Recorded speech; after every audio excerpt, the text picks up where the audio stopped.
Welcome to future vision study centre Salem. யூஜிடிஆர்பிக்கு prepare பண்ணிட்டு இருக்க ஆசிரியர்கள் அனைவருக்கும் வாழ்த்துக்கள். இன்னைக்கு நம்ம பார்க்கக்கூடிய டாபிக் யூஜிடிஆர்பியில் ஹிஸ்ட்ரி யூனிட் 7 கிழக்காசிய வரலாறு. இந்த கிழக்காசியாவில் 2 நாடுகளை பற்றி படிப்போம், சீனா மற்றும் ஜப்பான். ஆனால் நாம் இப்போ பார்த்துட்டு இருக்கிற கண்ட்ரி சீனா.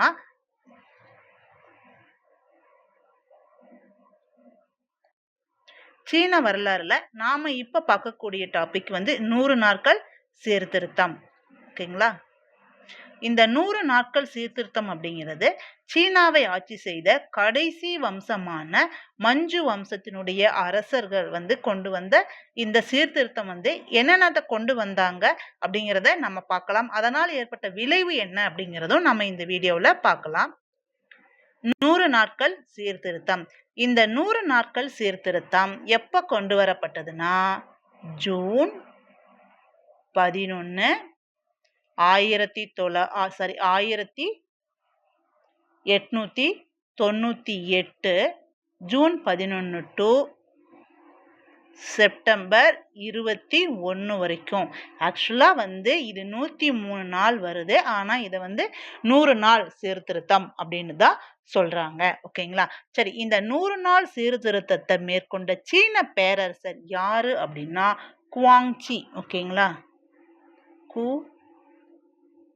வாங்சி அப்படிங்கிற ஒரு மஞ்சு வம்ச அரசர் தான். சரி, இந்த சீர்திருத்தங்களுடைய நோக்கங்கள் என்ன அப்படின்னு பார்க்கலாம்.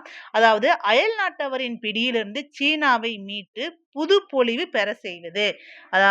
ஆனா இப்பதான் அயல் நாட்டவர்கள் ஐரோப்பியர்கள் வருகை அதிகமாயிடுச்சு, அவருடைய காலனித்துவம் அதிகமாயிடுச்சு.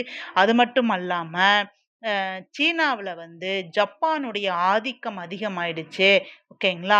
இதெல்லாம் தவிர்ப்பதற்காகவும் சீனாவை நவீனமயமாக்க கொண்டு வரப்பட்டதுதான் இது. சீனாவையும் மேற்கத்திய பாணியில் நவீனமயமாக்கணும், அதுக்காகவும் இந்த சீர்திருத்தம் கொண்டு வரப்பட்டது. ஆனா இந்த சீர்திருத்தத்தின் உண்மையான படைப்பாளர் அப்படின்னு ஒருத்தர் இருப்பாரு.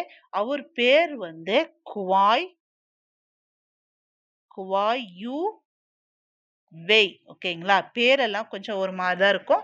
நீங்க தான் திரும்ப திரும்ப படிச்சுக்கணும். இன்னொரு விஷயம் முன்னாடியே நான் சொல்லியிருக்கேன், இந்த நேம் எல்லாம் ப்ரொனவுன்ஸ்ல தமிழ்ல எழுதும்போது வித்தியாசமா இருக்கும். ஓகேங்களா? இதை அப்படியே இங்கிலீஷ்ல இருந்து டிரான்ஸ்லேட் பண்ணும்போது டிஃப்ரெண்ட் வரும். ஆனா இதை நாம ஒரு தடவைக்கு 2 தடவை படிச்சு பார்த்து தான் இதை அண்டர்ஸ்டாண்ட் பண்ணிக்க முடியும். முக்கியமா நாம எக்ஸாம்ல இங்கிலீஷ்ல எழுதியிருக்காங்க இல்லைங்களா, அதை நாம பார்க்கறது இன்னும் பெட்டரா இருக்கும். ஓகேங்களா?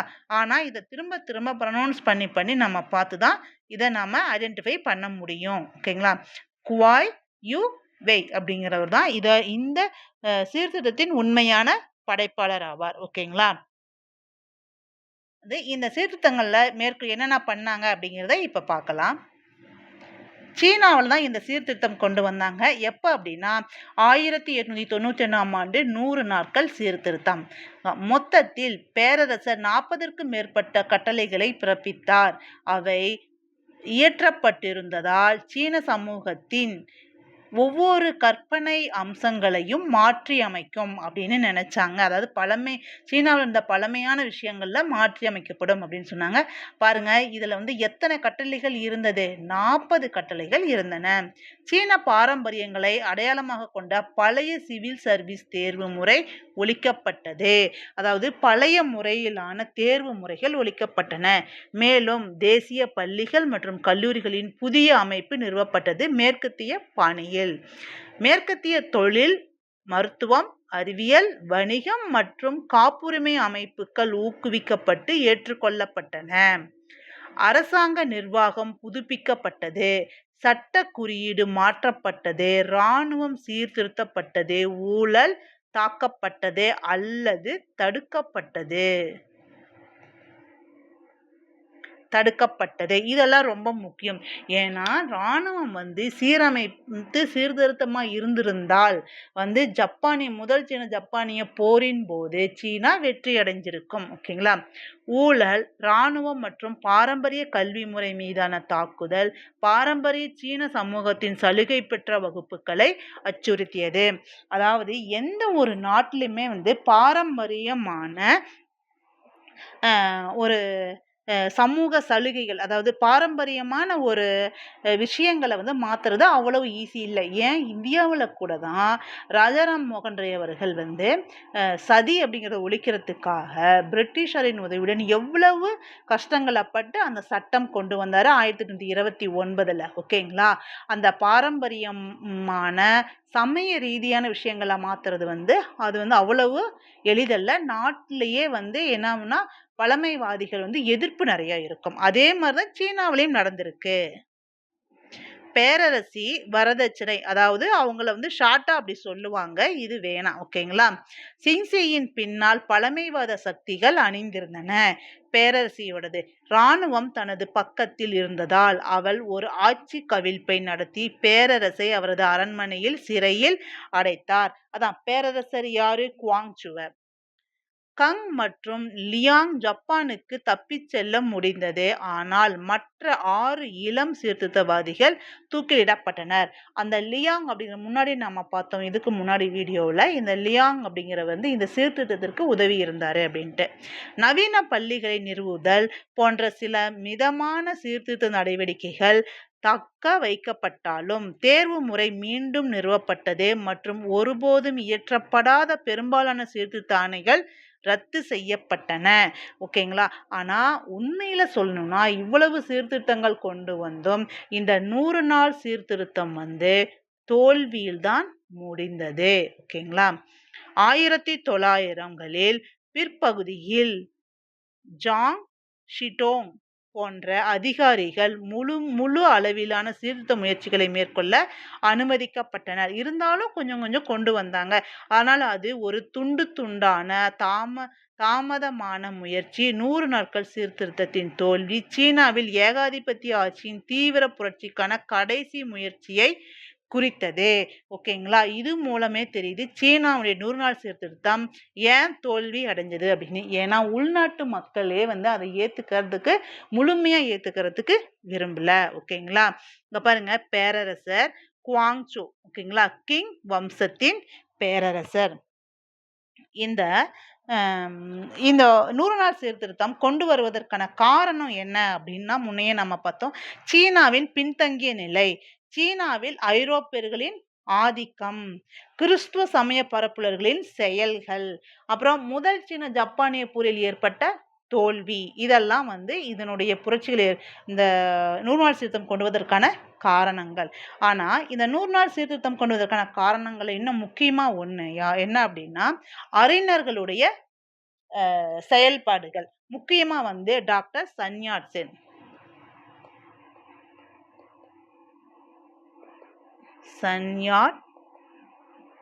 சென் அவர்களுடைய செயல்பாடு அப்படின்னா என்னன்னா, இவர் வந்து ஒரு புரட்சி கோட்பாட சீர்திருத்தங்களை இவர் உருவாக்க வந்து இருந்தது. இவருடைய நூல் வந்து புரட்சி கோட்பாடுகள். இது வந்து சீர்திருத்தங்கள் ஏற்படுத்துவதற்கு கொஞ்சம் வாய்ப்பா அமைஞ்சது. அடுத்தது குவாங் யூ வெய், அதான் வந்து சீர்திருத்தத்தினுடைய உண்மையான படைப்பாளர் அப்படின்னு நம்ம சொன்னோம் இல்லைங்களா, அவரு. ஓகேங்களா? அவரு வந்து 1893ல சீர்திருத்த சங்கம் என்ற அமைப்பை பீகிங்கில் நிறுவி சீனாவில் சீர்திருத்த கருத்துக்களை பரப்பி வந்தார். எப்போ சங்கம் நிறுவனாரு? 1893ல. எங்க நிறுவனாரு? பீகிங்ல நிறுவனாரு. அவருடைய பேர் என்ன முன்னாடியே எழுதியிருக்கோம், குவாங் யூ வெய் அப்படிங்கிறவர். சரிங்களா? அப்புறம் இவருடைய கருத்துக்களை மக்களிடையே பரப்புனால, அதாவது 100 நாள் சீர்திருத்தம் வந்து அப்போதைக்கு தோல்வி அடைஞ்சிருச்சு. ஆனால் அதை பற்றிய கற்றறிந்த சீனர்களிடையே வந்து அந்த புரட்சிகள் உள்ளுக்குள்ள இருந்துகிட்டே தான் இருந்தன. இதுல நம்ம சொல்லியிருக்கோம் நம்ம முன்னாடியே. இதுல வந்து மன்னர் வந்து குவாங்சு அப்படின்னு சொல்லியிருந்தோம். இந்த மன்னரை பத்தி கொஞ்சம் பார்க்கலாம். குவாங்சு இந்த மன்னருடைய பிறப்பு வந்து ஆகஸ்ட் 14, 1871 பெய்ஜிங்ல பிறந்தாரு. சீனாவுல. இறப்பு நவம்பர் 14, 1908 பெய்ஜிங்ல தான் இறந்தாரு என்பது கிங் வம்சத்தினுடைய 9வது பேரரசின் ஆட்சி பெயர் தான் இவரு. அதோடைய பேர் வந்து நியான் ஹாவோ அப்படிங்கிறது ஆட்சி பெயர் வந்து 9வது கிங் இவரு. ஓகேங்களா? மஞ்சு வம்சம் ஆல்ரெடி பார்த்தோம் 1644 டு 1912 மார்ச் வரைக்கும் இருக்கும். இவருடைய ஆட்சி காலத்தில் பேரரசி ஒரு வரதட்சணையாக இருந்தார். அதாவது ஒரு ஒரு தன்னாதிக்க கொள்கை உடையவராக தான் வரதட்சணையா அப்படின்னு சொல்லியிருக்காங்க. சிக்ஸி 1835 டு 1908 வரைக்கும் அரசாங்கத்தை முழுமையாக ஆதிக்கம் செலுத்தியவர் வந்து சிக்ஸி. இதன் மூலம் இளம் பேரரசர் சீலந்து கொண்டிருந்த ஏகாதிபத்திய அமைப்பை நவீனமயமாக்குவதையும் சீர்திருத்துவதையும் தடுத்தார். யாரு? இந்த சிக்ஸி அரசி, பேரரசி. இந்த சீர்திருத்த 100 நாள் சீர்திருத்தம் தோல்வியடைவதற்கு காரணமே அந்த பேரரசி தான் அப்படின்னு சொல்லப்படுது. முந்தைய பேரரசியான டோங்ஸி இறந்தபோது அவரது தாயார் சிக்ஸி தனது 5 வயது மருமகன் ஜாட்டியனை பேரரசராக தேர்ந்தெடுத்தார். 1861 முதல் அவர் ஆட்சியாளராக செயல்பட்டு அரசாங்கத்தின் ஆதிக்கம் செலுத்துவதற்காக அவர் அந்த சிறுவனை தனது மகனாக தத்தெடுத்து கொண்டார். இந்த நடவடிக்கை புனிதமான வம்ச வாரிசு சட்டத்தை மீறிய போதிலும் இந்த நடவடிக்கைகளுக்கு எதிர்ப்பு நசுக்கப்பட்டது. அதாவது வம்சமான அரசாட்சிக்கு எதிராக இருந்ததுனால கிளர்ச்சி கண்டிப்பா வந்திருக்கும். ஆனா அதுவும் இந்த அரசியல் நசுக்கப்பட்டது. மேலும் பிப்ரவரி 25, 1975 இளம் இளவரசர் அரியணையில் ஏறினார். குவாங்சு என்ற ஆட்சி பெயரை பெற்றார். ஓகேங்களா? ஆனா 1887ஆம் ஆண்டில் பேரரசர் வயதுக்கு வந்தாலும் கொள்கையில் தொடர்ந்து செல்வாக்கு செலுத்தி வந்த சிக்ஸியிடமிருந்து அரசாங்கத்தை ஏற்றுக்கொள்வதற்கு அவர் இன்னும் 2 ஆண்டுகள் காத்திருக்க வேண்டியது. அந்த அளவுக்கு பவர்ஃபுல்லா இருந்திருக்காங்க அந்த சிக்ஸி பேரரசி. 1898ஆம் ஆண்டில் 27 வயதில் அவர் இறுதியாக தன்னை உறுதிப்படுத்திக் கொள்ள முயன்றார் என்று அறியப்பட்ட காலத்தில் 100 சீர்திருத்த நாட்கள் என்று அவர் தன்னை சுற்றி முற்போக்கான நோக்குடைய அதிகாரிகள் குழுவை திரட்டி பரந்த அளவிலான சீர்திருத்த ஆணையை வெளியிட்டார். யாரு அப்படின்னா அந்த குவாங்சு மன்னர் தனது 27வது வயதில் இதை 100 நாள் சீர்திருத்தத்தை கொண்டு வந்திருக்காரு. பாருங்க, 40 குறிக்கோள் இருக்கும் அப்படின்னு சொன்ன மேற்பட்ட கட்டளைகள் இருந்தது. அவர் எத்தனாவது வயதில் வெளியிட்டார்? 27வது வயதில் வெளியிட்டார். பழமைவாத அதிகாரிகள் கோபமடைந்தனர் இந்த சீர்திருத்தத்தால. உயர்மட்ட ஏகாதிபத்திய இராணுவ தளபதி ரோங்கிலுவின் உதவியுடன் சிக்ஸி தலைநகருக்கு திரும்பி பேரரசை தன் அரண்மனைக்குள் அடைத்து வைத்து அவர் மரணம் அடையும் நிலையில் இருப்பதாக வதந்திகளை பரப்பினார். இந்த குவாங்சு விட்டோம்னா நம்ம சீனாவையே வந்து நம்முடைய கட்டுப்பாட்டிலிருந்து மாற்றிடுவாங்கன்னு ஒரு பயம் வந்துருச்சு அந்த சிங்ஸிக்கு. அதனாலதான் அந்த மன்னரை அரண்மனைக்குள்ளேயே அடைச்சி வச்சுட்டாரு. ஆனா அவருக்கு உடம்பு சரியில்லை அப்படிங்கிற மாதிரி மரணம் அடையல் தருவையில் இருக்கிறாங்கன்னு ஒரு பொய்ய பரப்பிட்டாங்க. பேரரசின் மரணத்தையோ அல்லது அரண்மனையிலிருந்து இறக்கப்படுவதையோ அவர்கள் தயத்துடன் ஏற்றுக்கொள்ள மாட்டார்கள் என்று தெரிந்த வெளிநாட்டு சக்திகள் அவரது உயிரை காப்பாற்றின. ஆனால் அதன் பிறகு அவருக்கு அரசாங்கத்தின் மீது எந்த அதிகாரமும் இல்லை. பாருங்க, இந்த மன்னரையே வந்து வெளிநாட்டவர்கள் அங்க வந்து காலனி ஆதிக்கம் பண்ணிட்டு இருந்தாங்க இல்லையா, அவங்க தான் வந்து காப்பாத்திருக்காங்க. நவம்பர் 15, 1908 அன்று சிக்ஸி இறந்தார். மேலும் மிகவும் சந்தேகத்திற்கிடமான சூழ்நிலையில் முன்னர் ஆரோக்கியமாக இருந்த குவாங்சு பேரரசர் முந்தைய நாள் இறந்து விட்டதாக அறிவிக்கப்பட்டது. சிக்ஸி வந்து நவம்பர் 15, 1908 இறந்திருக்காங்க. ஆனால் குவாங்சு வந்து நவம்பர் 14 இறந்துட்டா அறிவிச்சிட்டாங்க.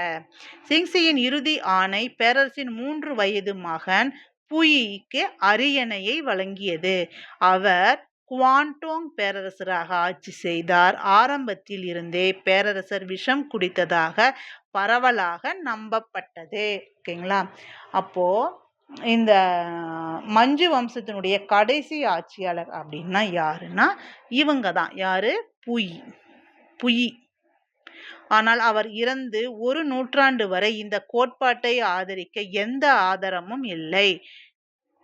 இந்த புயினுடைய இறப்பிலையும் நிறைய சந்தேகங்கள் இருந்துகிட்டு தான் இருக்கு. 2008ஆம் ஆண்டில் 5 ஆண்டு ஆய்வை தொடர்ந்து சீன ஆட்சியாளர்கள் மற்றும் காவல்துறை அதிகாரிகளால் பேரரசர் வேண்டுமென்றே ஆர்சானிக் விஷம் குடித்ததாக உறுதிப்படுத்தப்படும் அறிக்கை வெளியிடப்பட்டது. எப்போ? 2008ல். பாருங்க, எவ்வளோ நாள் கழிச்சு, எவ்வளோ வருஷங்கள் கழிச்சு அவரது கொலைக்கு யார் உத்தரவிட்டிருக்கலாம் என்பது குறித்த அறிக்கை குறிப்பிடப்படவில்லை. ஆனால் சந்தேகம் நீண்ட காலமாக சிக்ஸியை நோக்கியே இருந்தது. ஓகேங்களா?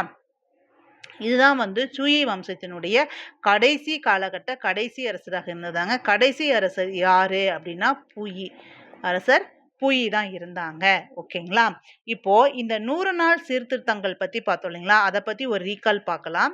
அதற்கு முன்னாடி இந்த 100 நாள் சீர்திருத்தத்துல என்னென்ன கொண்டு வந்தாங்க அப்படிங்கிறது கொஞ்சம் தான் பார்த்துருக்கோம்.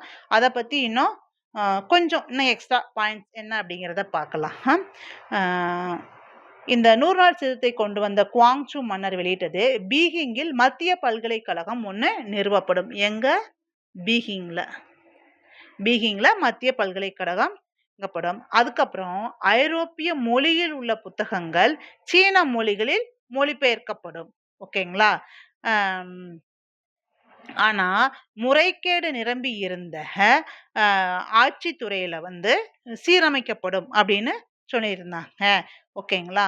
1998 செப்டம்பர் 21ல் பேரரசி சூயி மன்னரின் அரசு சின்னங்களை அபகரித்து கொண்டு தானே ஆட்சி பொறுப்பினை ஏற்றுக்கொண்டார். அந்த 100 நாள் சீர்திருத்தத்தினுடைய கடைசி நாட்களான செப்டம்பர் 21ல். ஓகேங்களா?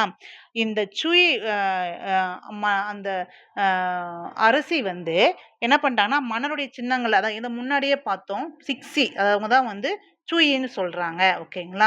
அந்த மன்னர் அந்த அரசி மன்னருடைய பட்டங்கள் எல்லாத்தையும் வாங்கிக்கிட்டாங்க. அவங்களே ஆட்சி பொறுப்பை ஏத்துக்கிட்டாங்க. ஆனா 100 நாள் சீர்திருத்தங்களை மேற்கொண்ட சுவாங்சு மன்னர் படுகொலை செய்யப்பட்டார். அதான் அரண்மனையில இறந்துட்டாங்க அப்படின்னு சொல்றாங்க. அதனால 100 நாள் சீர்திருத்தம் தோல்வியுற்றது. ஓகேங்களா? சரி, 100 நாள் சீர்திருத்தத்தை பத்தி ஒரு ஷார்ட்கட்டா கொஞ்சம் பார்த்துக்கலாம், ஒரு ரீகால் பார்த்துக்கலாம்.